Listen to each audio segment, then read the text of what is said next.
La santificación significa un arrepentimiento continuo, un cambio de vida, de una vida de pecado a una vida de servicio a Cristo para la gloria de Dios.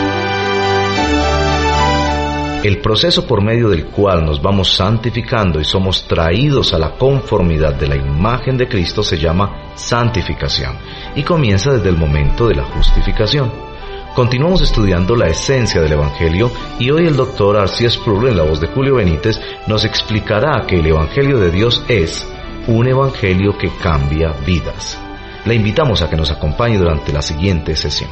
Continuamos ahora con nuestro estudio sobre la esencia del Evangelio, tal como se lo ha articulado en el documento publicado que se titula Celebración del Evangelio. Hemos visto muy de cerca la porción de este documento que incluye 18 artículos sobre afirmaciones y negaciones con una referencia específica a la esencia del Evangelio.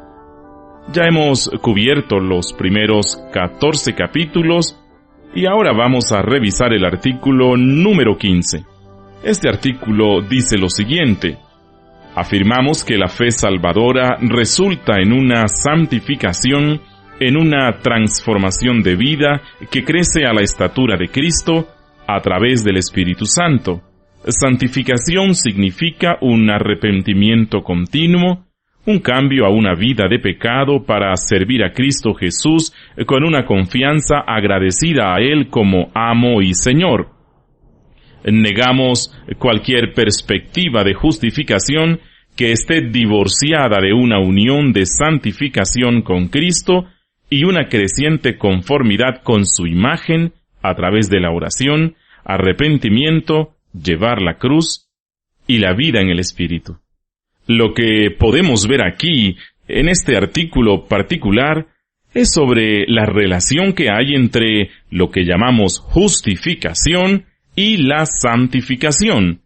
Tal como vimos en nuestra sesión pasada, la justificación se refiere de manera específica a la declaración legal de Dios por la cual Él afirma que las personas que todavía viven en pecado pueden llegar a ser justos a los ojos de Dios en el momento en que ellos reciben a Cristo con una fe verdadera. Vimos que nosotros somos justos por la virtud de la imputación o la transferencia de la justicia de Cristo hacia nosotros. Esta justicia que vimos es el único terreno o la base a partir de la cual Dios nos declara justos.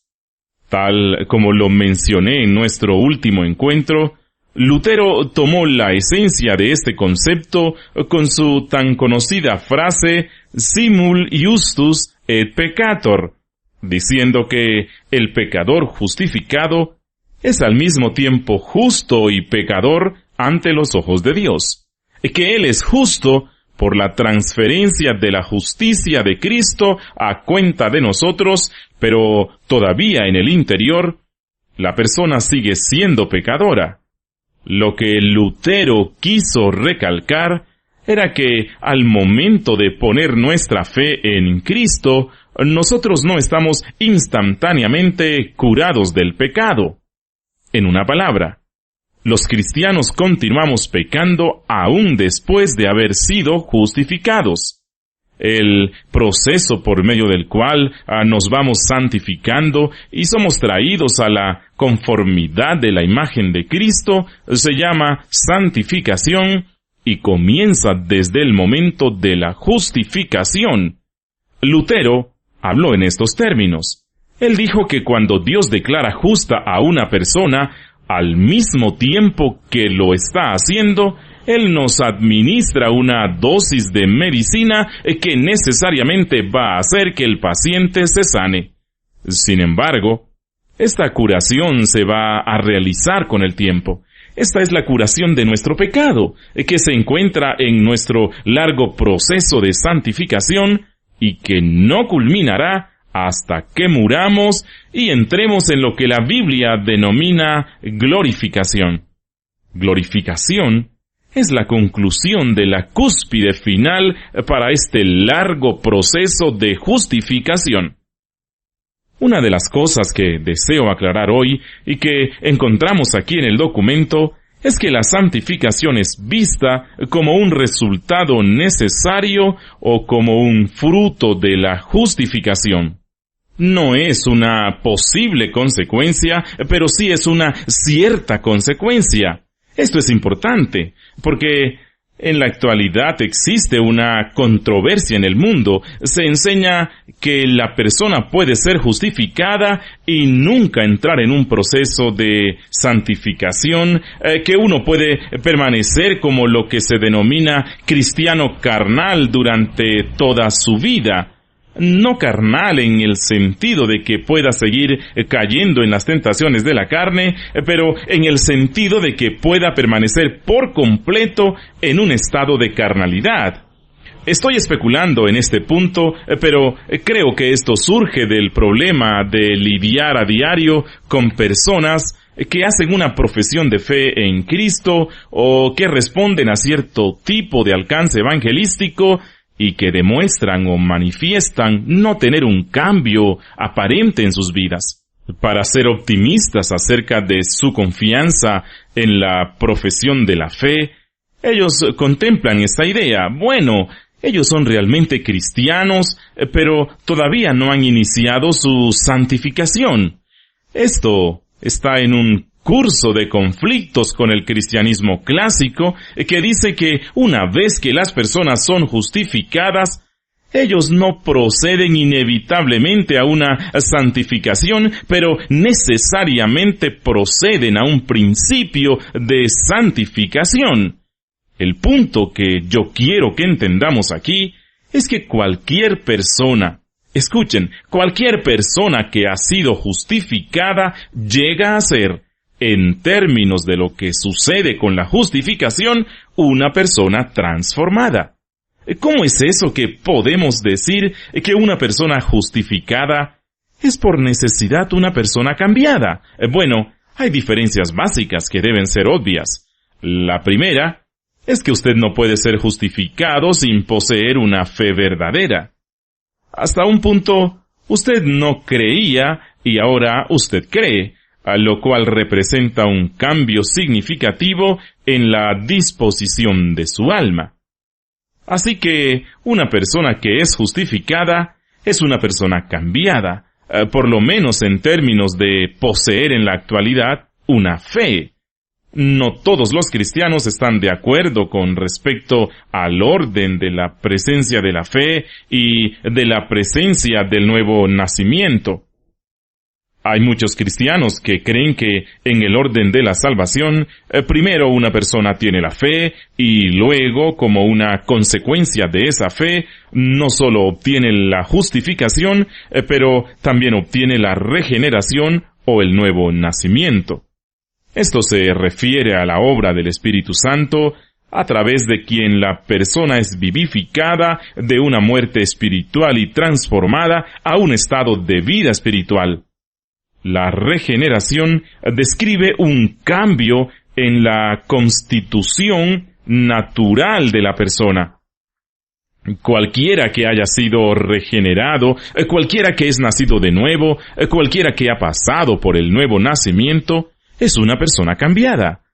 Como yo lo digo, hay muchos cristianos que piensan que uno tiene que tener fe y como un resultado directo de esa fe, uno obtiene la regeneración. Esto significaría que dos cambios significativos están relacionados con la justificación, que tan pronto como la persona tiene fe, en ese momento es un creyente en lugar de un no creyente, que es una persona regenerada en lugar de una persona no regenerada. Por supuesto, la fe reformada, la cual no abarca todo el evangelismo moderno, pero solo un segmento de él, la cual dice que yo vivo, me muevo y tengo mi esencia, podría cambiar el orden de estos dos elementos de fe y nuevo nacimiento, o de fe y regeneración. Podríamos decir que la regeneración precede a la fe. cuando decimos que precede, no significa cronológicamente en el tiempo, es decir, que uno se regenere y que 5 minutos o 15 años después uno tenga fe. Estamos hablando acerca de acciones simultáneas con respecto al tiempo, pero cuando lo vemos desde una perspectiva lógica, podríamos decir que la regeneración viene antes o precede a la fe, en el sentido de que la regeneración es una condición necesaria, un prerequisito para la presencia de fe. Esta teología reformada enseña que nadie va a volver a ejercer una fe en la carne, que la carne nunca va a producir una fe verdadera, que la única forma como la fe verdadera puede ser manifestada en la vida de la persona es si Dios trabaja primero con su obra de gracia en su espíritu a través de la operación del Espíritu Santo, a través de quien es vivificada de la muerte espiritual a una vida espiritual y luego es nacida de nuevo. Tal como Jesús dijo a Nicodemo, de cierto te digo, que el que no naciere de nuevo no puede ver el reino de Dios. El punto que quiero recalcar aquí es que no importa esta controversia en particular o la disputa acerca del orden de la fe y de la regeneración. Lo que sí es importante es que cualquier persona que cree, que tiene fe, también es una persona regenerada, es una persona que ha sido nacida de nuevo. Esta es la razón por la cual vemos que la santificación debe proceder a nuestra justificación.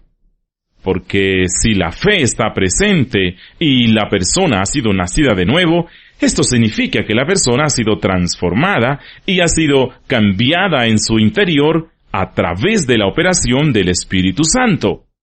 El proceso de santificación con seguridad ha comenzado. Nuevamente afirmamos que la fe salvadora resulta en una santificación, la cual es luego descrita como la transformación de vida que va creciendo a la conformidad de Cristo a través del poder del Espíritu Santo. Cuando hablamos de crecimiento espiritual y utilizamos la metáfora que tomamos de la naturaleza acerca de crecer de una semilla para convertirse en un fruto maduro, estamos hablando de un tipo específico de crecimiento que es el desarrollo en la conformidad. No una conformidad a este mundo, pero una conformidad que fluye hacia un poder transformador del Espíritu Santo y una conformidad a la imagen de Cristo. El nombre de nuestro programa radial es Renovando tu Mente, tomado de la carta de Pablo a los Romanos, donde él les da esta admonición: no os conforméis a este mundo, sino transformaos por medio de la renovación de vuestro entendimiento. Y continúa, pero quiero puntualizar esta parte, y luego sigue diciendo que la santificación significa un arrepentimiento continuo. Mientras les estoy dando esta conferencia, tengo aquí conmigo un joven que es uno de nuestros invitados al estudio. Su nombre es Natán. Cuando él entró, yo dije: aquí viene Natán. Espero que no sea como el Natán de la Biblia, viniendo para decirme en mi cara: tú eres aquel hombre, tal como lo hizo Natán con David, y me llame al arrepentimiento. Así que bromeé un poco con Natán acerca de eso antes de nuestro programa de hoy, pero algunos cristianos tienen la tendencia de pensar que el único momento en el cual un cristiano es llamado al arrepentimiento es al inicio de su vida cristiana, en respuesta al Evangelio, donde el cual confesamos nuestros pecados delante de Dios y nuestra mente y corazón son transformados. Bueno, esto es a lo que llamamos arrepentimiento. Sin embargo, el punto importante que trata este documento es que el arrepentimiento es una práctica que se da a lo largo de nuestras vidas. La vida del cristiano es una vida penitente, porque mientras permanezca nuestro pecado en nuestras vidas, la necesidad de confesión y transformación del pecado permanece. El arrepentimiento inicial que llevamos a la cruz de Cristo no es una sola vez para todos los arrepentimientos. Puede haber una sola vez para toda la redención, pero nosotros aún estamos llamados a permanecer en el proceso de mantener pequeñas cuentas con Dios. Debemos confesar nuestros pecados diariamente mientras crecemos en la santificación y nos volvemos de nuestros hábitos y acciones pecaminosas hasta llegar a la conformidad de Cristo. Se trata de una vida que va dejando el pecado para servir a Jesús con una confianza agradecida a Él como nuestro amo y Señor. Esta frase que dice volver del pecado para servir a Cristo Jesús con una confianza agradecida me recuerda una declaración hecha por mi profesor de la universidad donde me gradué. Él era el profesor G.C. Berkouwer de la Universidad Libre de Ámsterdam. En una ocasión, en una conferencia de clases, dijo lo siguiente: «Caballeros, la esencia de la teología es la gracia y la esencia de la ética es la gratitud». A lo que él quiso llegar fue simplemente a esto. Cuando llegamos hasta abajo, hasta el límite más profundo, nosotros logramos entender que somos salvos por la gracia de Dios y por la gracia de Dios exclusivamente. Que no solo debemos contar con esa gracia, pero que la actitud de esa confianza con la cual servimos a Cristo como amo y Señor debe ser una actitud de agradecimiento. Esto significa que estamos agradecidos por esta gracia, lo cual nos estimula a una obediencia y a un servicio en Cristo que no es un compromiso abstracto de la ley, ni tampoco un sentido del deber, pero somos llevados y motivados por el amor de Cristo y por una gratitud consumadora por lo que Él ha hecho por nuestra redención. Ustedes habrán escuchado la historia de un hombre que estuvo en prisión y mientras él estaba allí se convirtió a Cristo. Él dijo que si fuera liberado de esa prisión, él desearía arrastrarse sobre el vidrio para regresar donde sus amigos y hablarles de la grandeza de Cristo, que no le importaría soportar cualquier castigo o dolor con tal de expresar su gozo y gratitud a su Señor por haberlo redimido mientras él pudo servirle. Rechazamos cualquier perspectiva de justificación que lo divorcie de nuestra unión santificadora de Cristo y nuestra creciente conformidad a su imagen a través de la oración, arrepentimiento, llevar la cruz y vida en el Espíritu. Hay un par de elementos en este rechazo a los que quiero llamar su atención. El primer elemento es acerca de una justificación sin santificación, o una justificación que niega fundamentalmente uno de los más importantes frutos que nosotros tenemos por la justificación, que es nuestra unión con Cristo. El Nuevo Testamento nos dice mucho acerca de la unión mística entre Cristo y el creyente, que hay dos preposiciones usadas en el Nuevo Testamento con respecto a este tema. Una es el término griego eis, que traducido a nuestro idioma significa dentro de, y el otro término griego, que es en, que traducido es la preposición en español en. Cuando la Biblia dice, cree en el Señor Jesucristo, y llama a las personas para creer en el Señor Jesucristo, la preposición que es utilizada es el término eis, que significa dentro de. Lo que la Biblia está diciendo literalmente es cree dentro de Cristo. Pero después que nosotros nos volvemos creyentes, la Escritura habla repetidamente sobre nuestro estado como personas que están en Cristo. Él está en nosotros estamos en Él, y la palabra utilizada aquí es el término griego en, que significa en. Quienes nos encontramos aquí en el estudio, obviamente estamos juntos en un cuarto. Todos nosotros nos encontramos dentro de este cuarto. pero no estuvimos aquí hace una hora.